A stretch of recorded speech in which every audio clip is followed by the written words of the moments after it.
Casey Bowman has built the perfect life in Japan, teaching martial arts at the prestigious Koga Dojo, married to his pregnant wife Namiko, and preparing for fatherhood. He's respected by his students, deeply in love with his wife, and everything seems to be falling into place. After picking out a beautiful amulet necklace for Namiko at a local jewelry shop, Casey notices two thugs following him through the crowded streets. They're hunting him with predatory focus. They corner him in a narrow alley, demanding the necklace he just bought for his wife. さあ、もうていけばいい。もういいか？それもダメだ。では渡さ When ない。 Casey refuses to hand over Namiko's gift, what should be a simple mugging turns into a brutal street fight. Using nothing but a piece of cloth as a weapon, Casey dismantles both attackers, his martial arts training turning everyday fabric into a deadly tool. As they lie groaning on the pavement, nursing broken bones and wounded pride, he notices something strange. A distinctive symbol carved into their knives. The mark seems familiar, but Casey can't place it. He walks away, leaving them to contemplate their poor life choices.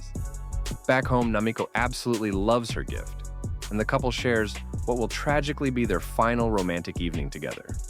She's glowing with pregnancy, talking excitedly about their future child, completely unaware that death is already circling their happiness. Later that night, pregnancy cravings hit hard.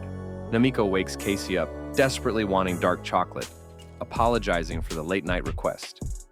Being the devoted husband who would do anything for his wife, Casey slips out into the darkness to find her favorite treat. While he's gone, a masked killer breaks into their home, armed with barbed wire as his weapon of choice. The killer moves through their house like a ghost, knowing exactly where to find his prey. Casey returns with chocolate in hand, expecting to find his wife waiting with a grateful smile. Instead, he discovers his world completely destroyed. No. Namiko lies dead on the floor, her throat brutally slashed by the wire, the blood-soaked necklace still around her neck. Casey cradles her lifeless body, his grief instantly mutating into something far more dangerous. He reclaims the amulet, no longer a symbol of love, but a blood-soaked promise of vengeance. At the funeral, Casey's old friend Nakaba arrives to pay respects. He runs a martial arts school in Thailand and offers Casey sanctuary to heal from his trauma, seeing the dangerous edge growing in his friend's eyes. Casey coldly refuses the offer. His voice carries a new weight when he tells Nakaba he has unfinished business in Japan. The hunt begins now.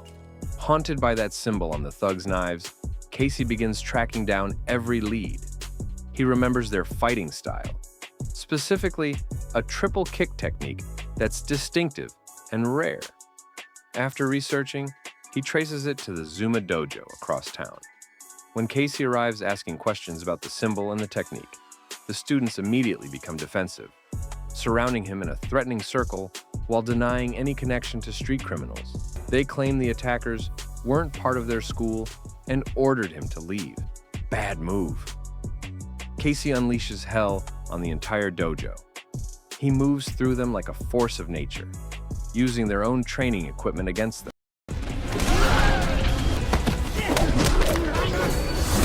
When the dust settles, and most of the students are nursing serious injuries, one terrified survivor finally talks. He reveals where the original thugs usually hang out, hoping this information will save him from further punishment. That night, Casey uses Namiko's necklace as bait, having it delivered to the criminals' table at their favorite restaurant. They take the bait immediately, following what they think is an easy target into a dark alley behind the building. They believe they've cornered helpless prey, but they have no idea they're walking into a carefully planned slaughter. Casey butchers them both without mercy. One gets a blade through the ribs, the other loses his hand before Casey opens his throat with a clean slice. With the immediate threat eliminated and partial revenge taken, Casey finally accepts Nakaba's invitation to Thailand. At Nakaba's remote dojo, Casey meets two of his top students, Lucas and Hiroshi. Both are skilled fighters, but they've never seen the kind of darkness that now radiates from Casey. Training begins immediately, but grief still haunts every move Casey makes. His techniques are sharper, more lethal than before. During a sparring session, Lucas gets overly aggressive and grabs a wooden training sword, thinking he can push Casey harder. Casey snaps completely, beating Lucas with the weapon until Nakaba physically intervenes. To help Casey regain some control, Nakaba puts him through traditional firewalk training, forcing him to focus his mind while walking across burning coals. But images of Namiko's murder overwhelm him at the crucial moment. He storms off the coals and heads to a nearby bar, just wanting to drink away the pain and rage consuming him. Naturally, trouble finds him even there. A drunk local takes offense at Casey's presence and picks a fight, his buddies joining in when they see their friend getting dominated. Casey demolishes all of them in a spectacular bar brawl that destroys furniture and sends bodies flying. The next day, Lucas offers to help Casey with garden chores, sensing his friend needs rest and peaceful activity. While picking fruit in the afternoon sun, Lucas is suddenly ambushed and murdered with the exact same barbed wire weapon used on Namiko. The killer vanishes before Casey discovers the body. The enemy knows exactly where Casey is, and they're picking off anyone close to him.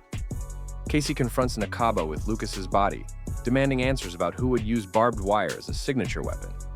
After a long, uncomfortable pause, Nakaba reveals the dark truth about Goro, a ruthless drug lord operating deep in Myanmar's lawless regions. Now he's systematically hunting anyone connected to his family, using barbed wire as his signature calling card to wipe out all of his competitors. Casey is also one of his family members, who needs to be killed. Nakaba desperately begs Casey to return to America before Goro's reach extends further, but Casey refuses to run. Reluctantly, seeing the determination in Casey's eyes, Nakaba hands over an ancient World War II map marking the location of hidden ninja weapons deep in the Burmese jungle. Casey travels to Myanmar with Mike, an overly friendly local driver who becomes his guide through the treacherous terrain. Mike seems helpful, but Casey's instincts tell him not to trust anyone completely. Casey first killed a few of Goro's gang members, after which he returned to his apartment, where he was ambushed by the police. He was about to escape when they caught him on the roof. They took him thinking he is a spy. Casey told them he was a spy, but they kept torturing him, thinking he was a spy. Excessive torturing made him faint. When they were taking him to his cell, Casey attacked both guards and escaped to the officer's room, where he killed the officer with a scissor. On his way out, he saw Mike taking money from the police officer, which clearly tells Mike tipped off the police officer about the army. Casey got into Mike's car. Instead of killing him, he told him to take him to the jungle. Deep in the jungle, following Nakaba's father's old map, Casey uncovers the ancient weapons cache. Armed with both modern equipment and ancient weapons, Casey begins his assault on Goro's organization. He ambushes a four-man patrol, taking them down silently before they can raise an alarm. Now dressed as one of Goro's soldiers, he infiltrates the heavily fortified jungle compound under the cover of darkness. Casey moves like a shadow, systematically eliminating guards. Each kill brings him closer to his ultimate target. When he reaches the inner compound, Casey faces Goro's lieutenant in brutal hand-to-hand combat and kills him.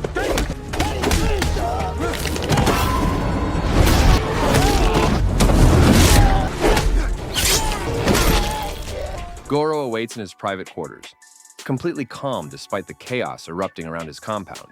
When confronted about Namiko's murder, he pretends innocence with an almost mocking smile. But the barbed wire wrapped around his fists tells a different story. This is definitely Namiko's killer.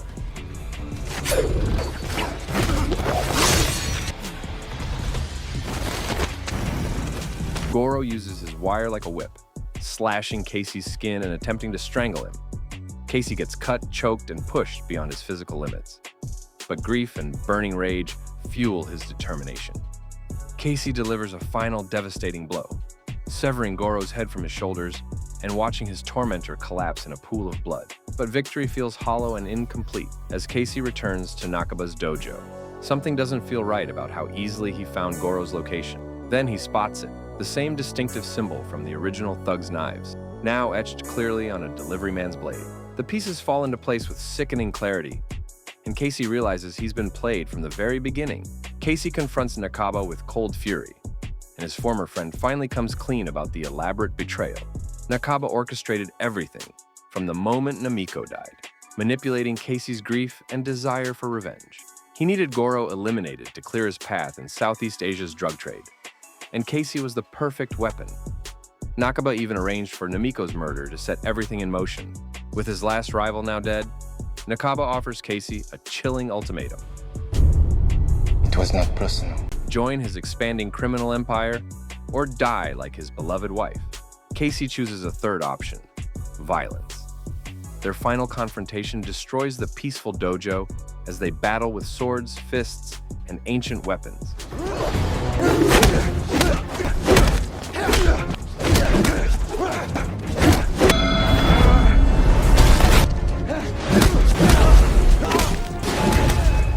Casey's signature triple kick sends Nakaba crashing through a wooden wall, revealing a hidden chamber filled with drugs, stolen artifacts, and evidence of years of criminal activity.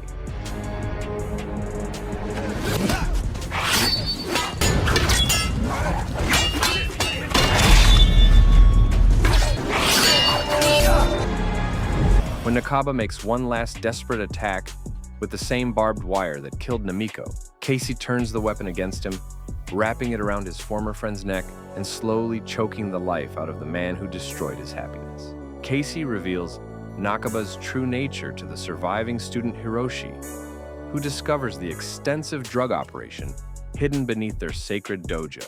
Hiroshi makes the difficult choice to remain silent. Grateful for Casey's honesty in revealing the truth, he allows his friend to walk away unharmed.